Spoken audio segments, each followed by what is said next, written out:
Hey guys, it's Spacey Sims, and we are back with more Mystic Destinies, and we are doing the epilogue for Tetsuya this time around. So we're reading those last 3 chapters. Now, I am happy to say that today, which is Valentine's Day, so happy Valentine's Day. Isn't that lovely? We get to see romantic novels for Valentine's week. Perfect timing.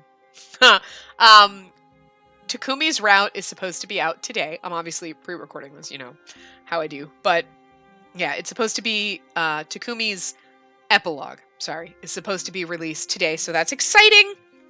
So I'm not quite sure if I will adjust our schedule to do Shinji's epilogue next week, and then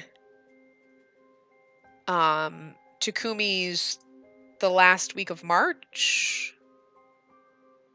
I mean, the first week of March. Sorry. Yeah.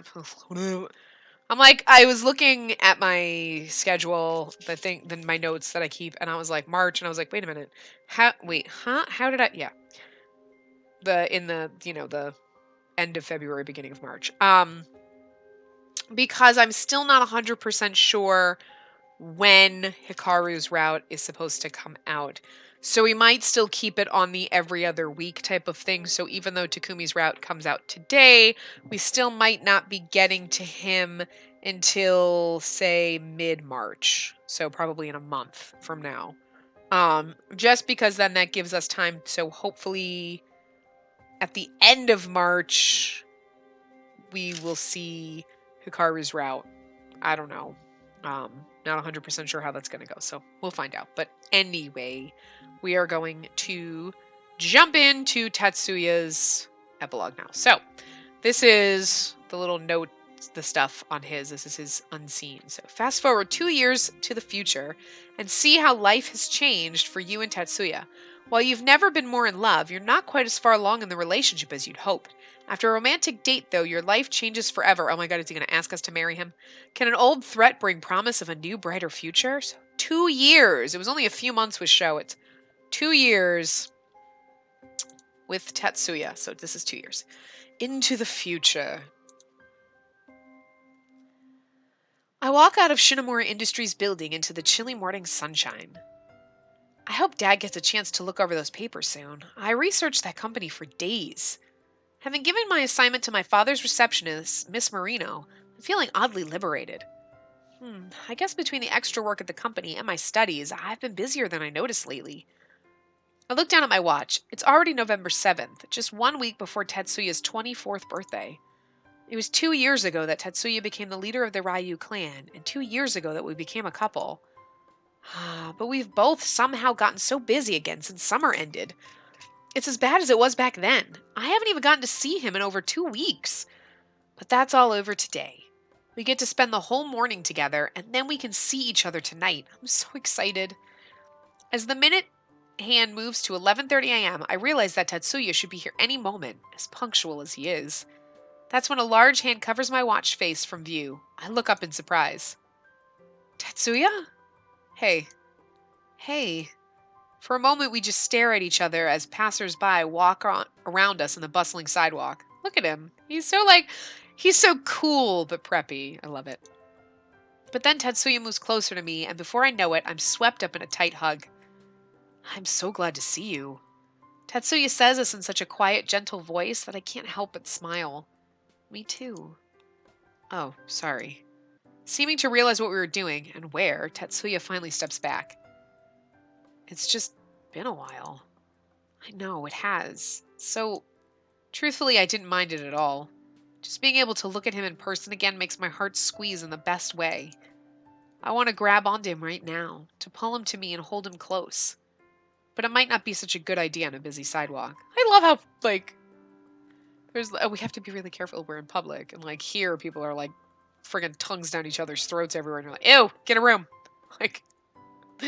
I'm not saying that you shouldn't be able to hug your boyfriend, but I'm just saying pretty much get a room if you're, feeling each other up on the sidewalk. It's a little bit much. There's a line. We both sigh at once, and I know that we're thinking the same thing. Well, let's get going, shall we? Tetsuya holds out a hand. I gladly take it and we head off on our date. Tetsuya and I are in a nice little restaurant he took me to. Apparently one of his extended family members owns it. Most importantly, it's not in the Chawa district and chances of anyone recognizing us here are low. A young woman with blue hair walks up to us as soon as we sit down. What would you like to... Ah! The woman stares at Tetsuya before quickly making a low bow. There's no need for all that, please. The woman just as quickly stands up and looks at both of us. I'm sorry, Are you the exalted... You are the exalted leader, right? Yes, but just Tetsuya is fine. We are family. I'm sorry, but I can't do that, even if it's true. My mother told me if I ever met you, the first thing I should do is thank you for saving our shop.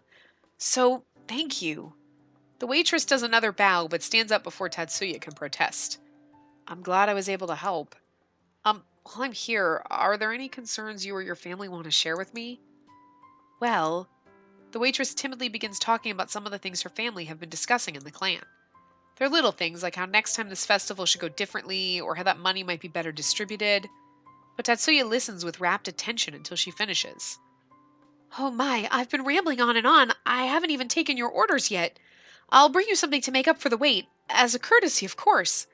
You really don't have to. But I do. My mother would kill me if I didn't.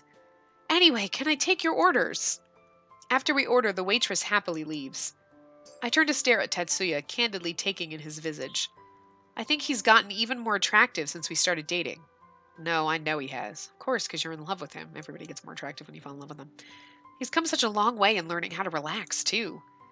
Why are you staring at me? Because you're hot. Because you've grown so much. I was just thinking about how far you've come. What do you mean exactly? Well, you might not have noticed it because it happened so gradually, but you've changed a lot, Kay. You've become more open, but also somehow an even stronger, kinder person. If I have, it's only because of you, Inara. You brought light into my life that I didn't know I was missing. I think I might have been depressed back then, and I didn't even know it. I had no dreams or hobbies, and I suppressed all my desires until you came into my life. Oh, Tetsuya. Feeling flushed and knowing this isn't the time or place for this sort of conversation, I search my mind for a new topic. So, how are your siblings doing? I haven't seen them in so long, and I keep forgetting to ask about them. I'm horrible. Don't worry about it too much. I'm sure they'd just be happy to know you're asking at all. Well, Sakuko still hasn't had any luck at summoning her powers, but she did just win some physics project. She keeps saying that all the nerdy boys keep trying to ask her out ever since. Or that's what I last heard from Mother, anyway. Is that a problem for her? She's grown up to be even cuter with that amazing brain of hers. It's no wonder that they like her. She says they're not her type at all or something, apparently. Honestly, I wasn't paying too much attention to the details. If Sakuko needs help with it, I'll assist her, and that's all that matters. Always saying things like that as if they're a matter of fact. Sakuko is really as lucky to have you, you know. How's Yuki? Same as ever. Still drawing all the time instead of studying. Of course, he's still obsessed with Kaio. I nod along, knowing that all too well about how the two are about each other. It's really fucking cute that the brothers are dating sisters. How's your new job with your dad going? Pretty well. Although it can be exhausting talking to so many people and doing so much in-depth research. It's pretty invigorating. Dad even said I could become his assistant full-time after I graduate. That's great. I knew you'd be good at this. Honestly, I like business, but not as much as you. I can't deny what I learned has been useful for my clan duties, though. I bet. I think the skills you pick up in business can be applied to many different aspects of life. Our food comes then, and we enjoy a quiet, hot and cold lunch. When we get ready to go, Tetsuya grabs the bill at the same time I reach for it. Hey, what do you think you're doing? Inara, not this again. Well, I've told you, I can pay for myself. In fact, I want to. I know you're proud that you're finally able to pay with your own money, and I'm proud of you too. But seriously, the clan is doing well, and... Tetsuya trails off and looks away. I stare at him curiously. And what? Is this about all the gentleman stuff your grandfather put in your head? Has he been talking to you about that again? Because I know he means well, but no, that's not it. I just really want to pay for my girlfriend. Tetsuya mumbles this last part so quietly I can barely be sure I heard him. What? If you're gonna make me say it out loud, fine. I want to show you that I can take care of you, okay? I know you can take care of yourself, but I can't help but want to do everything I can for you too. Oh. In my surprise, my hand relaxes on the bill and Tetsuya snatches it away from me. I don't protest as he goes up to the counter to pay for me. He wants to take care of me. But this pleasant thought drags up another one I had been trying to ignore for months. In order to secure the clan's future, clan leaders are usually expected to marry by the time they're 25. He says no more, but the obvious question hangs in the air. Are you okay with this? I haven't forgotten what Tetsuya told me on that winter day, but he hasn't brought it up once since. Even if his family has constantly. It's almost his 24th birthday. Maybe he's changed his mind? It seems ridiculous. We're happier than ever together, but I can't help but wonder why he hasn't even brought it up. I know, seriously, 2 years? Come in already! What? Just saying. And worse still, I'm too scared of the answer to just ask him. Maybe when the mood's right. Yeah, I don't want to ruin today. After we leave the diner, we head out to see an action anime movie from a series we both enjoy. There's not that many people out on the sidewalk as before lunch. I squeeze Tetsuya's cold hand and relish the chilly air. Since being with him, I found out that ice dragons naturally have a lower temperature than humans and can even get ill in mild heat. Knowing that, we often had to stay inside during the summer because I didn't want to risk it. So at some point, I became even more attached to cool weather. I glance at Tetsuya, who's walking quietly by my side as always. It's nice to be able to walk like this together in the daytime, right? Even on a regular day like a Tuesday. Yeah, not having to go to class anymore definitely has its perks. I have been thinking about going back to finish my degree one day, though. It just bothers me leaving things half done, and it'd probably help me with my duties. Not just probably. I'm sure it would. But if you really want to learn a lot, I think having first-hand experiences are even more effective than studying. What are you trying to say? I thought maybe you could start hanging around Shinomura Industries with me sometime. Well, not like hanging, but like, working, observing things, picking up stuff. I know it really helped me is all. I trail off and take an anxious peek at Tetsuya. I'd like that. Thanks, Inara. I think it'll be a good opportunity. Really? Great. I already asked Dad, actually. I wanted to be sure it was okay before I asked you is all. Tetsuya chuckles and gives my hand a squeeze. You're really cute, you know that? Stop teasing me. I mean it, though. We go on flirting casually like this until we finally reach the movie theater. If I have to read sex scenes... Oh, God! You think 2 years in that something should have happened. We don't need to but it's a nice romantic date, so meh. An hour and a half later, we walk out of the movies, and as is usual for me, I'm really hyped about what I just watched. So what did you think? The story could have been deeper. And there were so many things they could have explored from the manga that they didn't even mention. A pout springs to my face. So you didn't like it? What? I didn't say that. I just said some things could have been better. Then you did like it. Huh, yeah, I did. Tetsuya reaches out and ruffles my hair gently. Don't do that, you're gonna mess up my hair. Sorry, you're just so cute when you're excited. Tetsuya pulls his hand back and I feel a little upset with myself for saying it. I resist the urge to put his hand on top of my head again and turn around so he won't see how red my cheeks are. We walk out of the lobby into the bright afternoon. We stop on the sidewalk in front of the theater while I check my watch. I can't believe that it's already 2:30. Aw, I didn't know it was this late. Yeah, I'm sorry. I realized that Tetsuya must have known but didn't want to upset me. I wish I could have rescheduled my lesson for today, but my teacher will be going out of town tomorrow. I try to fight the emotions showing on my face, not wanting Tetsuya to feel sad too. Well, nothing we can do about it then, right? You become such a marvelous pianist. I don't want you to miss a single lesson. Plus, I know how happy it makes you. Thank you, Inara. You're always so good to me. I think you might be my biggest fan. But I want to make it up to you. We should have been able to spend the whole day together. That's alright. You could always make it up to me when we see each other again, tonight. Right. I lean toward Tetsuya slightly on my tiptoes and plant a kiss on his soft cheek. You can make it up to me tonight. Yeah, I don't know if I can do that. Oh my god, it's been 2 years of sex with me already. I'm just kind of assuming that Tetsuya is probably like, I don't know. Sorry, I had to take a drink. Extremely thirsty. His face gets even redder, and I marvel at how he can still get so embarrassed, even after 2 years. I love it, though, so I'm not complaining. You know, it's hard to look cool in front of you when you treat me like a child. A cute child. I can't help but giggle at how unhappy he looks. He's still not a fan of public displays of affection, I guess. I'm just kidding. You're the coolest person I know, honestly. Thanks. That means a lot, coming from someone as amazing as you. Tetsuya reaches out to push some of my hair behind my ear, and my heart starts beating faster. You're gonna be late. You should get going. Besides, the faster you go, the sooner I can see you again. Right. Tetsuya takes a step back from me, albeit reluctantly. I'll see you soon. Have fun. Tetsuya walks backwards a few more steps before finally breaking eye contact and turning around. A terrible, familiar, tight feeling in my chest starts up again as I watch him disappear into the distance. The plan was that I was supposed to go to Emi's house until Tetsuya could come pick me up later. I know I should be excited for the date and to hang with Emi, but as I walk to her place, my heart just feels heavy. After all this time, I still miss him as much as ever. I guess it's even worse because we haven't seen each other much lately. I'm thinking these dreary thoughts when I have the sudden feeling that something's behind me. Uh-oh.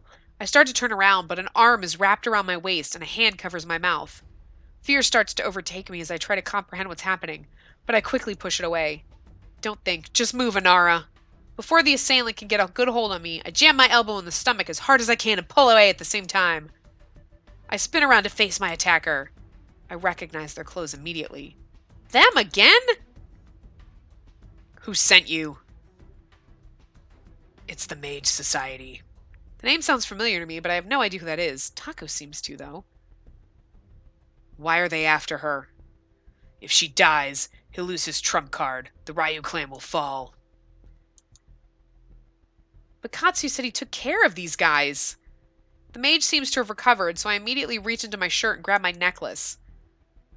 I throw out an arm and erect a floating ice barrier while I try to think of what to do. The mage opens his mouth and unleashes a blood-curdling yell at the top of his lungs. I'm suddenly hit with an intense invisible force that shatters my barrier and blows me backwards. I tumble along the ground before coming to a stop. What was that? Is this a sonokinetic? The only reason I know about these outside of my studies is because Emi's brother, Isao, is one. I know that they can control the vibrations in the air to cause real destruction, but I have no idea how to combat them. The mage starts to raise his hands, and still on my knees, I slam my hand into the ground and erect an ice wall. I can't see what he does next, but my wall cracks and crumbles soundlessly. I can see the mage a distance away from me, getting ready for another attack. What do I do? Think! I throw out my hands in desperation and close my eyes. I hear a gasp and open my eyes. The mage's hands are imprisoned in ice now. Though I know with his powers it's only a matter of time before he's out of them. While he's distracted, I jump up. I move an open palm crossways through the air, and a blade of ice is summoned. I can't run, and my best magic is ice. I doubt I can beat an assassin with anything less. I've never hurt anyone before, but if I don't, I'll never see Kay again, so... Placing the sword's blade on my shoulder, I start dashing directly toward the mage. He glances at me and then down at his hands. The ice covering them explodes in a million different directions. A few of them strike me, but I keep running anyway. Yeah! Before the mage can do anything else, I'm upon him. I slash at his arms with my ice sword. However, he grabs my blade with his bare hand. Quickly realizing I'm out of options, I do the only thing I can. I shoulder tackle him over the railing, but the mage grabs my arm on the way down. The ground is no longer beneath me, and time seems to slow down as I slip over the railing and go into a freefall. I can tell that this mage is at least falling with me, but that's the least of my concerns. The houses and people all seem so dreadfully mundane as I watch them while I fall. In truth, my mind can't really understand what's happening, at least until the rushing ground makes contact with my body. Well, fuck. That's not how I expected this to go. I expected there to be a nice romantic date or something going on. Not this, but anyway. So yeah, I'm gonna wrap this part up here. I will see you guys next time. Remember to give the video a big thumbs up and subscribe to see more.